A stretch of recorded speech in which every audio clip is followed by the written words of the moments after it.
Hello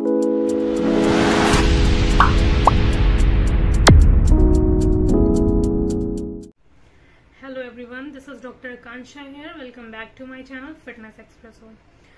आज का जो हमारा वीडियो है वो किसी भी तरह की एक्सरसाइज से रिलेटेड नहीं है।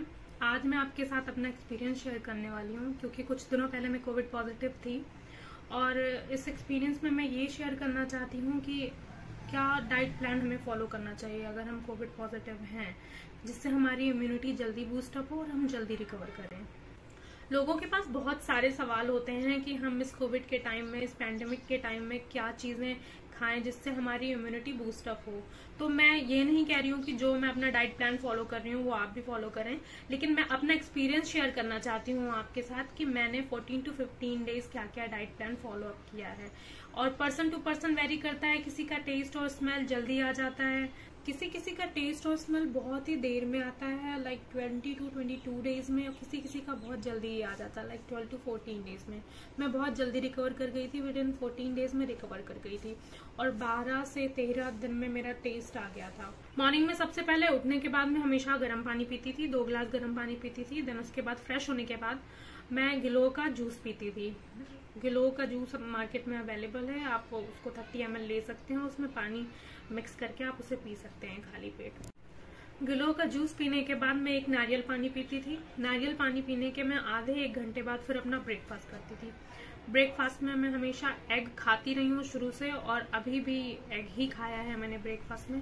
तो मैं 3 एग वाइट लेती थी और साथ में 1 ग्लास जूस लेती थी, मैं ऑरेंज जूस लेती थी, और उसके साथ कोई भी फ्रूट्स ले लेती थी। मैं तो एप्पल लेती थी और ग्रेप्स वगैरह हो गया, ये सारे फ्रूट्स जो भी आपको पसंद आए आप वो ले सकते हैं, क्योंकि टेस्ट स्मेल तो थी नहीं, तो कुछ भी खाओगे वो सेम ही लगेगा।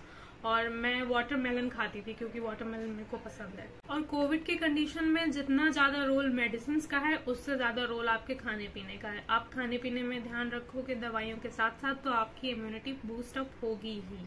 और जैसे ही ब्रेकफास्ट फिनिश होता था मेरे, तो उसके 1 घंटे बाद मुझे घर वाले काढ़ा देते थे बना के। अब काढ़े में क्या क्या पड़ता है वो सबको ही पता होता है। काढ़ा देने के बाद फिर 1 घंटे बाद फिर मेरा लंच होता था। लंच में टेस्ट था नहीं, स्मेल थी नहीं। लंच में हमेशा मोस्टली खिचड़ी, इनिशियल स्टेज में तो खिचड़ी और दलिया ही खाया है मैंने। खिचड़ी में कुछ वेजिटेबल्स वगैरह जो भी आपका मन हो वो आप ऐड कर सकते हैं। मेरे घर वाले तो लौकी और कैप्सिकम और बहुत सारी वेजिटेबल्स ऐड करके देते थे मुझे, वो सब खाया है मैंने अपने कोविड के टाइम। अब लंच में लगता था कि जितना ज्यादा खा सकती हूँ खा लूं मैं, लेकिन टेस्ट और स्मेल थी नहीं, तो थोड़ा सा ही खाने के बाद पेट भर जाता था।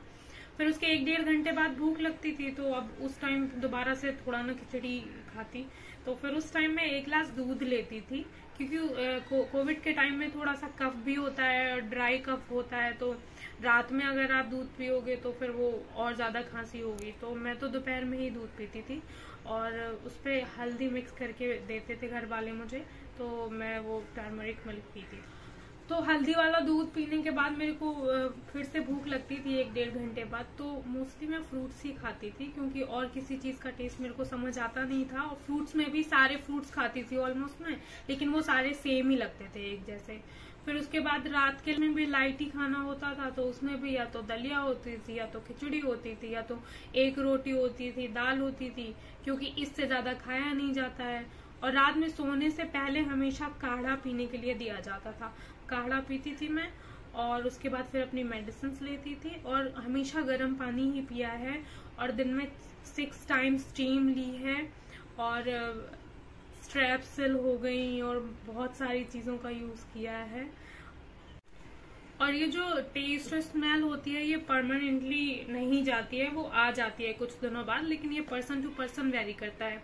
जैसे मेरा 12 से 14 दिन में आ गया था, टेस्ट और स्मेल दोनों आ गया था, लेकिन जिस टाइम ये गया था उस टाइम तो मैं सैनिटाइज करके देख रही थी अपने हैंड्स को, स्मेल कर रही थी, कुछ भी मेरे को समझ ही नहीं आ रहा था कि क्या है क्या नहीं है। देन उसके बाद फिर कुछ दिनों बाद, जहाँ से 12-13 दिन हुए कंप्लीट, और फिर उसके बाद टेस्ट और स्मेल दोनों आ गया मेरा।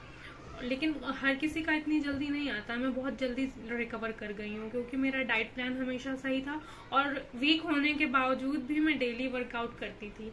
डेली थोड़ा 15 से 20 मिनट में अपना एक्सरसाइज के लिए टाइम देती थी। कुछ नहीं होता था तो बस ऐसे ही वॉकिंग कर लेती थी मैं। और एक ये बहुत सारे लोगों के साथ ये प्रॉब्लम हुई होगी, क्योंकि मेरे को भी हुई थी कि दिन भर में सही रहती थी लेकिन रात में हमेशा सोते वक्त बहुत ज्यादा ड्राई कफ होता था और इतनी ज्यादा इरिटेशन होती थी, हमेशा कफ होता था। और ज्यादा जोर से अगर कफिंग करते थे तो गले में पेन होता था। तो उसके लिए रात में हमेशा जो क्लोव्स होते हैं, लौंग होते हैं, वो मेरे को भून के दिया जाता था उनको, और अदरक दिया जाता था मेरे को, अदरक शहद में लगा के वो दिया जाता था मेरे को, जिससे मैं रात में आराम से सो पाती थी। और मेरा कोल्ड जो है वो काफी टाइम बाद सही हुआ है। अभी भी मेरे को कभी कभी लगता है कि वापस से हो गया क्या।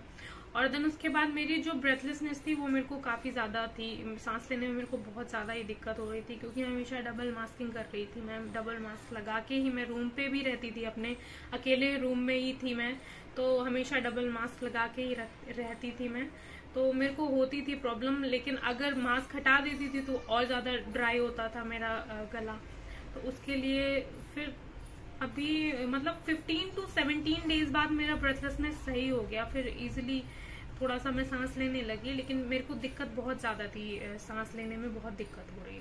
और जब फिर ड्राई कफ होता था तो बहुत ज्यादा गले में पेन होता था और ब्रेथलेसनेस और ज्यादा होती थी जब कफिंग होती थी। तो इस कंडीशन में हमें क्या करना है कि हमें जो हमारा गला है वो हमेशा ड्राई नहीं रखना है। उस पे आप स्ट्रेप्सिल्स वगैरह ले सकते हैं, या जिंजर का थोड़ा सा टुकड़ा आप मुंह में रख सकते हैं, और ये सारी चीजें यूज कर सकते हैं, तो वो ड्राई नहीं रहेगा, जिससे कफिंग मेरे ख्याल से तो ज्यादा नहीं होनी चाहिए। मेरे साथ तो यही होता था फिलहाल कि मैं हमेशा जिंजर वगैरह खा के ही रखती थी मुंह में अपने, तो इतनी दिक्कत नहीं होती थी मुझे। तो thank you so much guys for watching my video. I hope आप सब भी सेफ रहें अपने घर में, और अपना क्वारंटाइन पीरियड, अपना डाइट प्लान सब अच्छे से फॉलो अप करें और सब अच्छे से ठीक हो जाएं बस। Thank you so much.